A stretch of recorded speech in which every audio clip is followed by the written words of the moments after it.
So in the previous lecture, we discussed about the human respiratory system and pulmonary ventilation.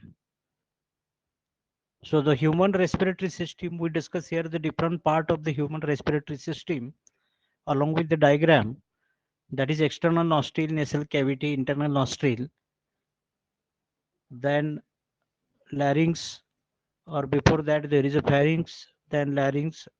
I also show the structure of larynx in addition to the vocal cords. So true vocal cord responsible for production of sound in case of the human or mammal, especially human, and false vocal cord is not responsible for formation of the sound. Further, this larynx supported by six cartilage, and larynx lead into the trachea. Trachea supported by C-shaped cartilaginous ring. Because pressurely air move through trachea inside the lung as well as outside the lung through trachea. Therefore, it is possible to collapse the trachea. So, to avoid the collapsing, the trachea supported by C-shaped cartilaginous ring.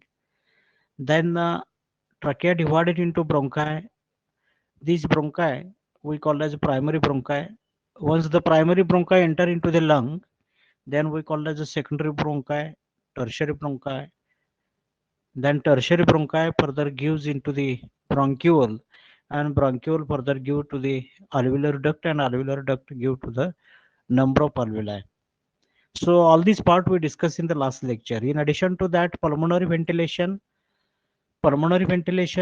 that is inspiration and expiration, how inspiration take place, how expiration take place. And the most important thing is that the different inspiratory muscles, they are responsible for inspiration and expiration, like external intercostal muscle, then internal intercostal muscle, then abdominal muscle, and pharynx muscle. So all these muscle, in addition to the diaphragm, play important role for inspiration and expiration. We discuss along with the diagram. Now we go to the last point of this topic, that is transport of oxygen and carbon dioxide in blood. How oxygen they are reaches to the cell level, and how carbon dioxide reaches outside from cell to outside through blood. So we discuss here. Now when you look this part, the exchange of gases between alveoli and lung capillary is called as the external respiration. So there are two type of the respiration take place. One that is called as external respiration and internal respiration. External respiration, that means the diffusion of gases, especially oxygen, from alveoli to the lung capillary is called as external respiration, or lung capillary to the alveoli or alveoli to the lung capillary, it is called as external respiration. And this oxygen transported through blood, and from blood vessel this oxygen diffuses into the cell, and this oxygen when going to the cell, then it occurs the internal respiration. So likewise there is a internal respiration and external respiration. So before we discuss here the external respiration, the wall of alveoli is very thin and has a rich network of blood capillary. The wall of alveoli and capillary wall together called as a respiratory membrane. So when you look this diagram, this is the alveoli. Because previous diagram I show here, that is the entire lung in case of the human, in addition to the respiratory tree, that is primary, secondary, tertiary bronchi, then bronchiole, alveolar duct, and finally alveoli. So when you look this alveoli, then this alveoli, air enter inside the alveoli, then from alveoli, there is a network of blood capillary. That means the artery break into the capillary, vein break into the capillary. So the vein capillary and artery capillary. So there is a network of capillary over the alveoli. Now we concentrate on this capillary because this alveolar oxygen diffuse into the blood capillary. Suppose this is a blood capillary, or pulmonary vein and their capillary, or pulmonary artery and their capillary. So this alveolar oxygen, they are diffused into the capillary. Alveolar oxygen, they are diffused into the capillary. Then this capillary wall or this respiratory together called, that is alveolar wall and capillary wall together called as a respiratory membrane. And this respiratory membrane consists following part, that is alveolar epithelium, then epithelial basement membrane, a thin interstitial space, capillary basement membrane, capillary endothelium, and all these layers form the membrane 0.2 mm thickness. Uh, Actually, I have not show the diagrammatic representation of the capillary which are present over the alveoli. But when you look this alveoli, internally there is a epithelial cell that is called as a alveolar epithelial cell. Then here this is a basement membrane. This is what we call as a basement membrane. Then here there is a thin interstitial space. And suppose here this is a capillary. Actually, these are the vein and artery, but here there is a capillary. Then when you look the capillary, then this capillary. So, for example, I think when you look the diagrammatic representation here,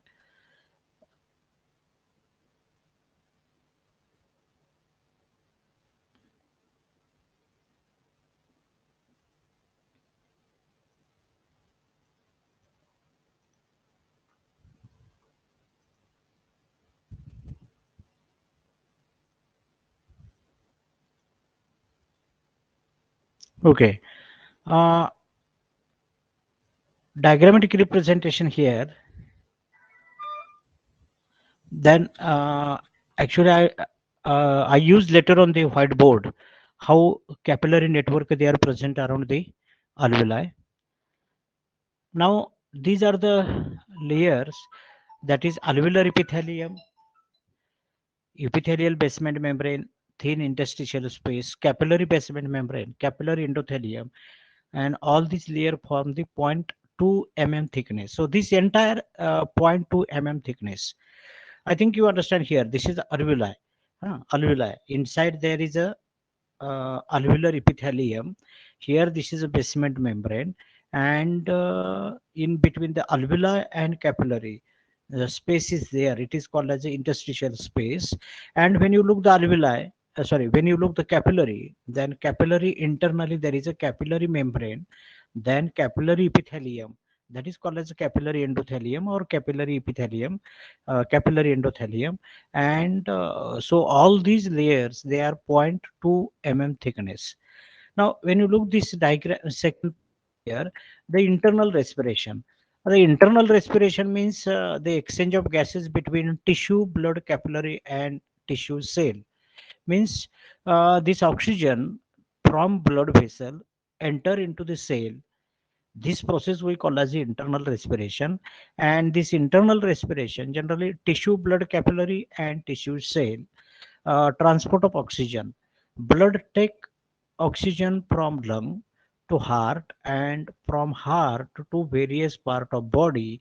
Oxygen is conveyed in following way: as a dissolved gas, from total oxygen carried by blood about 3%, and it is transported in dissolved state by plasma of blood as oxyhemoglobin, in form of oxyhemoglobin, that is HbO2. About 97% oxygen in the blood is carried in combined with hemoglobin as oxyhemoglobin. Hemoglobin consists of protein part that is called as a globin and pigment called as a hemin. The hemin part has a 4 atom of iron. Each one is capable to join with single molecule of oxygen, and oxygen and hemoglobin combine in a reversible reaction to form oxyhemoglobin. So you show this reversible reaction, that is hemoglobin combined with oxygen to formation of oxyhemoglobin. Then this oxyhemoglobin, they are dissociated, hemin and oxygen, they are passed to the cell, enter into the cell or enter in the tissue. and hemoglobin further back diffuse into the blood vessel.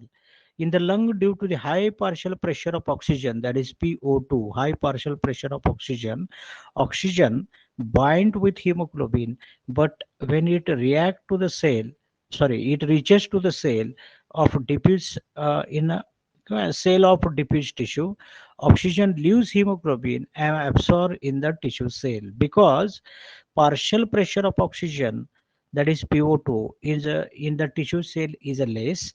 Oxygen continuously used for oxidation of food. So partial pressure of oxygen is less. On average, 50 gram of hemoglobin is present in the 100 ml of blood. Then 1 gram of hemoglobin can combine with 1.34 ml oxygen. So when you look this diagram here, the partial pressure of oxygen in the alveoli, that is 104 mm Hg. Hg, that is this partial pressure is measured by mmHg. So uh, this but partial pressure of CO2 is a 40 mmHg. Here, so high pressure, partial pressure of oxygen, therefore this oxygen diffuses into the blood capillary. High partial pressure of oxygen there in the alveoli, therefore from alveolar epithelium this oxygen diffuses into the blood capillary. Okay, so what happen in the tissue level, what happen in the tissue level when this oxygen they are enter into the blood capillary to the that is they are enter into the pulmonary vein or pulmonary artery, then it goes to the tissue. It goes to the tissue. That time the oxygen in the blood vessel, the partial pressure of oxygen in the blood vessel near about 95 mmHg, and CO2, that is 40 mmHg. In contrast, when you observe the partial pressure of CO oxygen in the cell, 40 mmHg, and partial pressure of CO2 is a 45 mmHg. That means in the cell level, oxygen concentration or partial pressure of oxygen is a low, and in the blood capillary or in the blood vessel, partial pressure of oxygen is more. Therefore, this oxygen diffuses into the cell.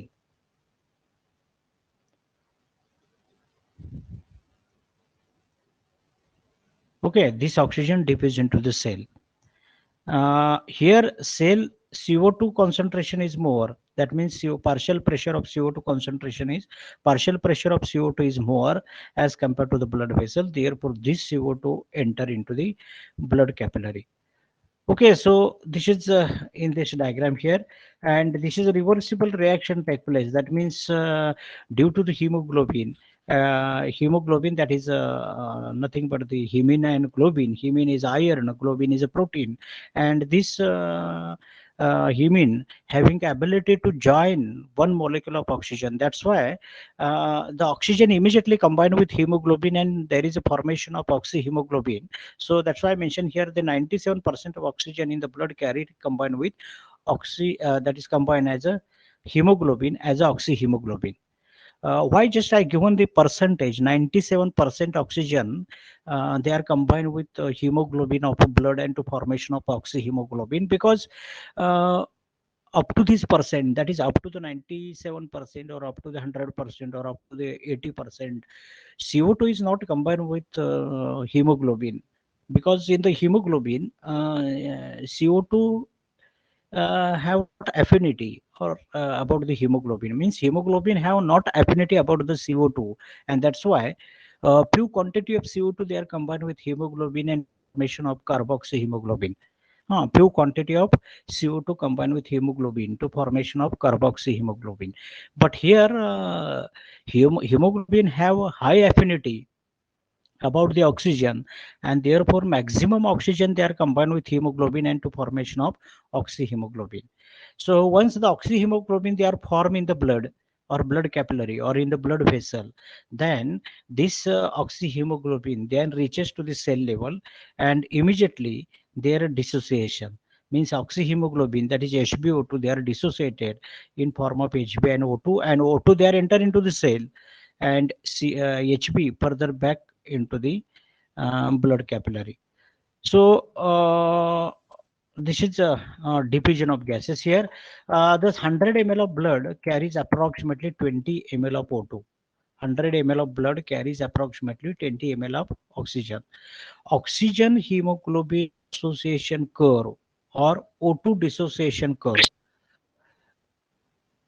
The percentage of hemoglobin combined with oxygen, it is called as a percentage saturation. Hello.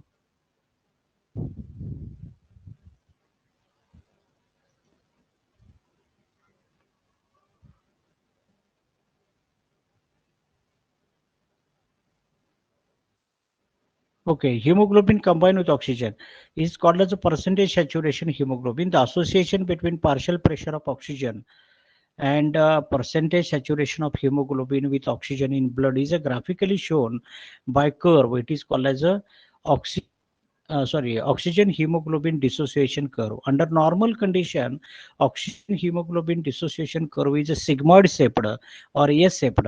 The lower part of curve indicate dissociation of oxygen from hemoglobin. Upper part of curve shows the association of oxygen by hemoglobin. At the partial pressure, where the hemoglobin saturation is a 50%, that the partial pressure is called as a P50. And at the 40 mmHg partial pressure of oxygen, the saturation is 75%. It becomes 95% when partial pressure of oxygen is 100 mmHg. So I show you the next slide here. What is the condition here? Uh, First, oxygen is carried in blood in two form.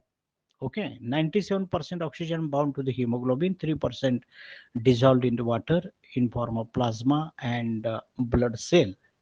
Okay, total 100% oxygen is formed here.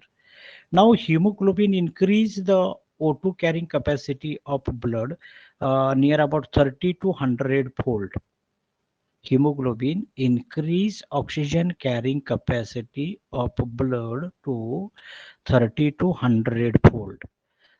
Next thing is that CO2 also combined with chemical substance in the blood that increase carbon dioxide transport up to the 15 to 20 fold. Means as compared to the oxygen, CO2 less combined with hemoglobin, but it combined with hemoglobin along with the chemical substance in the blood. Not hemoglobin is responsible, other chemical substance they are responsible with combined with CO2, and therefore the CO2 combination they are increased up to the 50 to 20 fold. Now transport of oxygen from lung to body tissue. Lung to body tissue. Oxygen diffuse from alveoli into pulmonary capillary of blood. The partial pressure of oxygen in alveoli is greater than the partial pressure in the pulmonary capillary of blood. Just I mentioned here because the pulmonary capillary blood, pulmonary capillary blood partial pressure of oxygen. Uh, that is is less as compared to the partial pressure of oxygen in the alveoli, means alveolar epithelium, and therefore the alveolar epithelium containing oxygen in dissolved form, they are diffused into the blood capillary because partial pressure of this oxygen is more as compared to the pulmonary capillary blood. In other tissue body, the higher partial pressure of oxygen in the capillary blood than tissue causes oxygen diffuse from surrounding cell. Okay, here, as compared to the that is a lung as a tissue or alveoli as a tissue or lung as a tissue, in other tissue, except the lung, in other tissue of a body, higher percentage of partial pressure of oxygen in the capillary blood than tissue. Means as compared to the tissue, the partial pressure of oxygen in the capillary blood is more, and therefore this oxygen diffuse from surrounding cell. The oxygen diffuse from surrounding cell. When oxygen is metabolized in the cell, because I mentioned here this, once the oxygen they are enter into the cell, once the oxygen they are enter into the cell, this oxygen is utilized for oxidation, and oxidation produces ATP CO2 and what we call as water. So CO2 and water, these are the waste products. CO2 further they are released through blood. They are enter into the, they are back diffused into the blood and they are released through respiratory system, or it enter into the alveoli and they are from alveoli they are reaches into the lung, and from lung they are diffused outside. This is about the CO2, but it is a less quantity. Uh, but maximum oxygen they are utilized in the cell for oxidation, and therefore in the cell the partial pressure of oxygen is declined because already oxygen they are utilized, and therefore cell needed more and more oxygen. uh, so what I mentioned here, when oxygen is metabolized in the cell to form CO2, then partial pressure of CO2 rises to high value, which causes CO2 to diffuse into the tissue capillary. Okay, so once the oxygen they are utilized in the oxidation of the cell or in the cell, then end product of oxidation, that is ATP, CO2, and that is water. Then maximum CO2 they are produced in the cell, and that's why the partial pressure of carbon dioxide they are increased in the cell, and therefore this CO2 they are diffused into the blood capillary or tissue capillary. Now, after blood flow to the lung, the CO2 diffuse out of the blood into alveoli because the partial pressure of CO2 in the pulmonary capillary blood is greater than in the alveoli. The transport of oxygen and CO2 by blood depend upon diffusion and flow of blood. So these two parameters they are very important because how percentage of oxygen they are diffused in the blood, how percentage of CO2 they are diffused into the blood, then and then this blood is responsible for transport of these two gases, oxygen as well as CO2. Similarly, flow of blood, if the blood flow is fast and if the blood flow is slow, if the blood flow is fast, then maximum oxygen and CO2 they are transported through blood. If the blood flow is slow, then minimum oxygen and CO2 they are passes through blood, so or transported through blood. So that means the diffusion and the flow of blood, these two parameters they are very important for transport of oxygen and CO2 by blood. uh, when you look this diffusion of oxygen from alveoli to the pulmonary capillary, suppose when you consider this is alveoli, okay, entire this diagram shows the alveoli, and in the alveolus partial pressure of oxygen is 104 mmHg. Okay, I just show one diagram previously or firstly. So this diagram just I sorted here. This oxygen, partial pressure of oxygen is 104 mmHg, and therefore this oxygen diffused into the capillary. This is a pulmonary capillary. Okay, pulmonary capillary. Therefore, this oxygen they are diffused into the pulmonary capillary, and pulmonary capillary oxygen concentration or partial pressure of oxygen is 40 mmHg, but after diffusion it become 104 mmHg. Okay, so this increase blood partial pressure of oxygen here. So and further it become constant. So this graph indicate that blood partial pressure of oxygen mmHg, and here firstly the partial pressure is alveoli higher as compared to the blood capillary, but when blood capillary partial pressure is increased, partial pressure of oxygen is increased, this partial pressure of oxygen there increases and further it become constant. So this graph shows that. So that means it is a curve like graph. Basically it is S shaped and later on it become constant. Now, the partial pressure of gases, that is oxygen in the alveolus, average 104 mmHg. Partial pressure of venous blood entering the pulmonary capillary as at its arterial end average only 40 mmHg because large amount of oxygen was removed from this blood as and it passed through the peripheral tissue. Therefore, the initial pressure difference that the causes oxygen to diffuse into the pulmonary capillary is 104 minus 40 or 64 mmHg. Now the curve shows the rapid rise in the blood partial pressure of oxygen as a blood pass through the capillary. The blood partial pressure of oxygen rises almost to that of the alveolar ear by the time the blood has moved third of the distance through capillary become most 104 mm Hg. Means increase the partial pressure of oxygen in the blood capillary, because the continuous diffusion of oxygen from alveolar epithelium to the blood capillary, the partial pressure of oxygen they are increasing the blood capillary. Uptake of oxygen, uptake of oxygen by pulmonary blood during exercise. During exercise, the body may require as much 20 times normal amount of oxygen. So this is one at a time of exercise, how many oxygen they are required. I just mentioned here.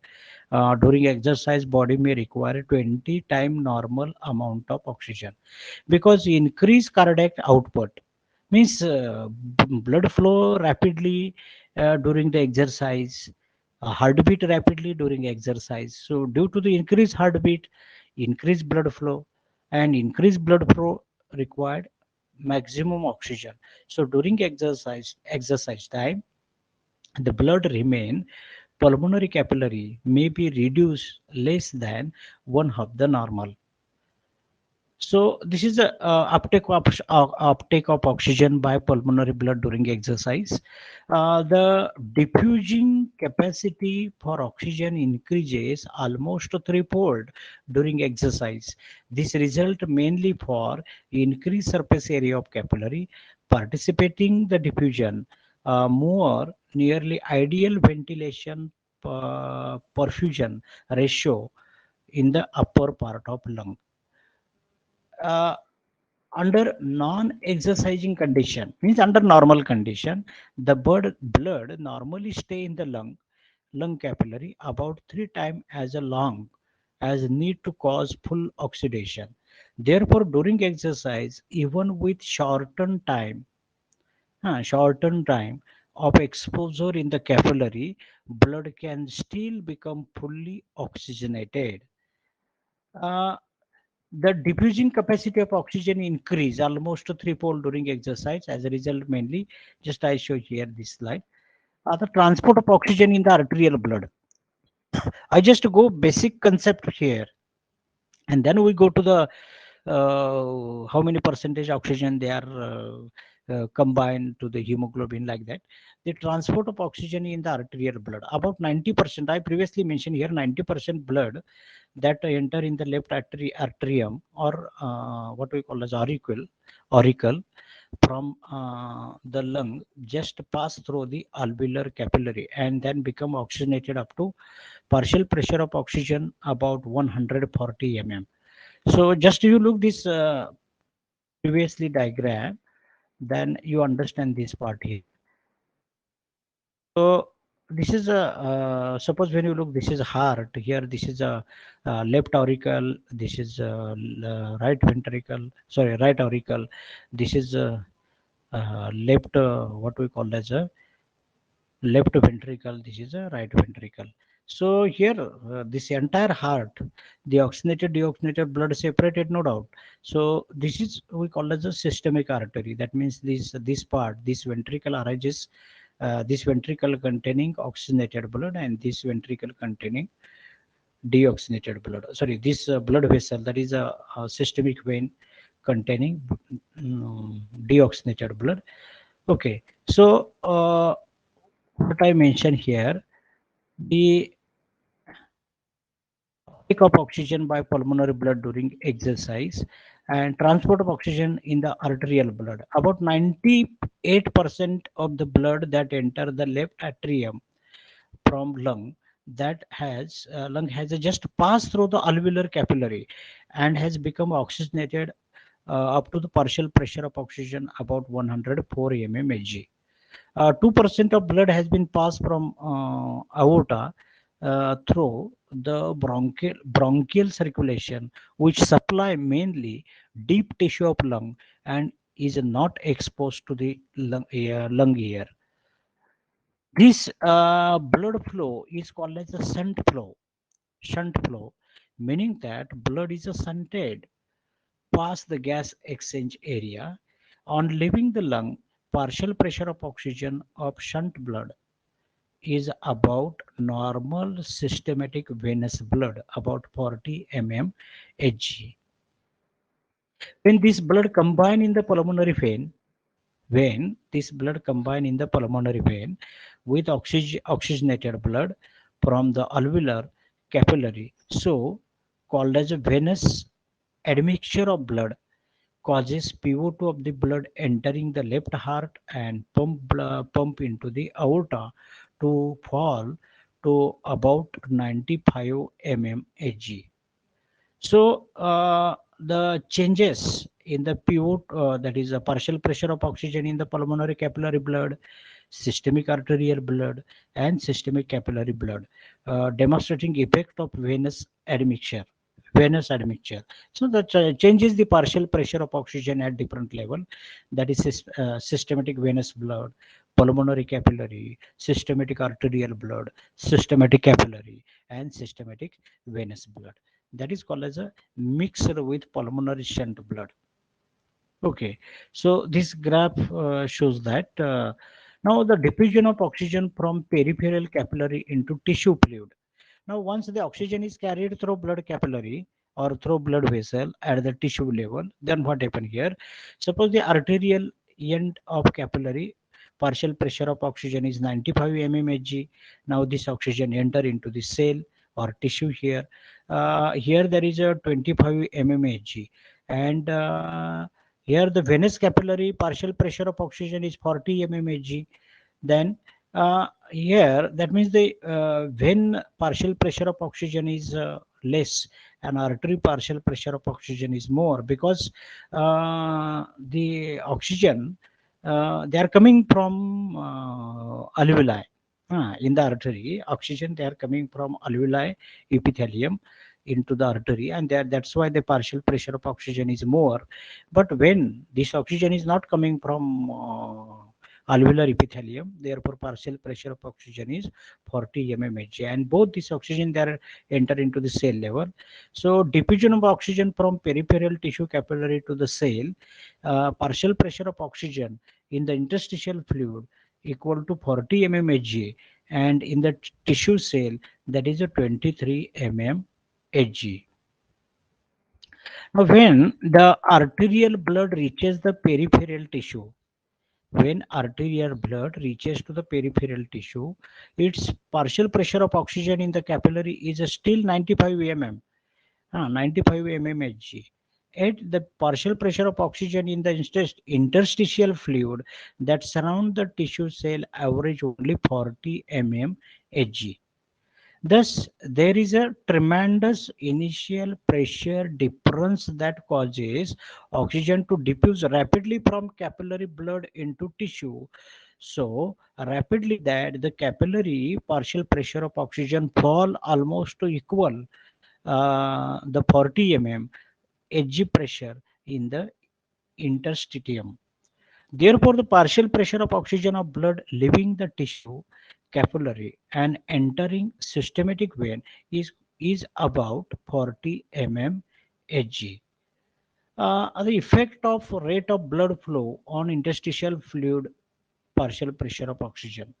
If the blood flow through tissue is increased, greater quantity of oxygen are transported into tissue, and tissue partial pressure of oxygen become higher. Now, this diagram shows the blood flow percentage in the normal. So this is a normal blood oxygen percentage here, normal oxygen consumption, and this is 4 multiplied by normal oxygen consumption, and 1/4 normal oxygen consumption. So these three different graph. So generally it is called as a Bohr effect. Bohr effect, that is interstitial fluid partial pressure of oxygen mmHg and blood flow percentage of normal, that is effect of flow and rate of oxygen consumption on tissue partial pressure of oxygen. So an increase in the flow to 400 percentage of normal increase the partial pressure of oxygen from 40 mmHg to 66 mmHg. However, the upper limit to which partial pressure of oxygen can rise even maximum blood flow is 95 mmHg, because this oxygen pressure in the arterial blood. Conversely, if the blood flow through tissue decrease, the tissue partial pressure of also decrease, as shown in point C. Effect of rate of tissue metabolism. Actually, I show the extra PPT. Actually, in your syllabus, when you look this part here, then you understand. One thing is that when you look this part here, oxygen hemoglobin, there is a dissociation, and this curve I mentioned here, it is called as a sigmoid shaped curve, S shaped curve, and lower part of curve indicate the dissociation of oxygen from hemoglobin, and the upper part of curve show the association of oxygen in the by hemoglobin. At the partial pressure, when hemoglobin saturation is 50%, that partial pressure is called as a P50, and at 40 mmHg partial pressure of oxygen, the saturation is a 75 mm. It becomes 95% when partial pressure of oxygen is 100 mmHg. So, how oxygen they are transported through blood with the help of this diagram, that is Bohr effect or this curve I show here, but the factor affecting oxygen hemoglobin dissociation curve. Where is oxygen hemoglobin dissociation curve? So this is oxygen hemoglobin dissociation curve. So here this is a normal, this is a right shifting this curve, this is a left shifting curve. So this curve they are left shifting, this curve they are right shifting, and this is a normal condition. So whole diagram it is called as a Bohr effect. Bohr effect. So Bohr effect. So what is Bohr effect? Before that, what I mentioned here, the factor affecting oxygen hemoglobin dissociation curve. The oxygen hemoglobin dissociation curve is shifted either to right or left by various factors. So one of the first, it becomes shifted to right. When this oxygen hemoglobin dissociation curve they are shifted right, the curve moves to right, indicate that dissociation of oxygen from hemoglobin. The oxygen hemoglobin curve move to the right in a following condition. So first condition is that when there is a reduction in the partial pressure of oxygen, when there is a reduction in the partial pressure of oxygen. Second, when there is an increased partial pressure of carbon dioxide, that is called as a Bohr effect. Bohr effect, that is a shifting of oxygen hemoglobin dissociation curve to right. Shifting of oxygen hemoglobin dissociation curve to right by increasing partial pressure of carbon dioxide. By increasing partial pressure of carbon dioxide. That is called as a Bohr effect. So the presence of carbon dioxide in the blood decrease the attraction in the blood hemoglobin and oxygen, and increase the release of oxygen from hemoglobin to tissue. Third parameter or third factor, when there is an increase in hydrogen ion concentration and decrease pH. When decrease pH and increase hydrogen ion concentration, they are called this oxygen dissociation curve shifted to the right. Fourth factor they are affected, the oxygen hemoglobin dissociation curve they are shifted to the right.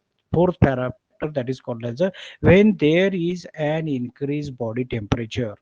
And fifth, that is when there is an excess to 3 biophosphoglycerate in blood, increase or increase to 3 biophosphoglycerate in the blood. Biophosphoglycerate is a substance made uh, biophosphate, 2,3 biophosphate glycerate in the blood. The biophosphate glycerate is a substance is made in the red blood cell. It controls the movement of oxygen from red blood cell to body tissue. So 2,3 phosphoglycerate bind to hemoglobin and reduce affinity of hemoglobin to oxygen. Now, so all these the parameter or factor which are responsible for shifting oxygen hemoglobin dissociation to the right side. Similarly, some parameter or factor they are responsible for shifting oxygen hemoglobin dissociation curve to the left. So sometimes they are shifted to the right, sometimes they are shifted to the left. So what is oxygen hemoglobin dissociation curve? I mentioned here oxygen hemoglobin dissociation curve.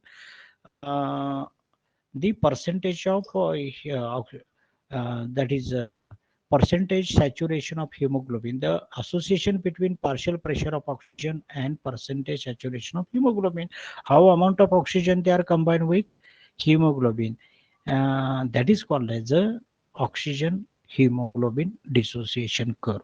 So in this lecture I just only focus how oxygen they are diffused from alveoli to the what we call as blood capillary. And what about the changes? And what are the factors which are affecting the oxygen hemoglobin dissociation curve? And this curve sometimes they are shifted to right and sometimes they are shifted to left. So when they are shifted to left, and what are the factors which are responsible, which are affecting the oxygen hemoglobin dissociation curve shifted to the left? We discuss in the next lecture. So I stop here and.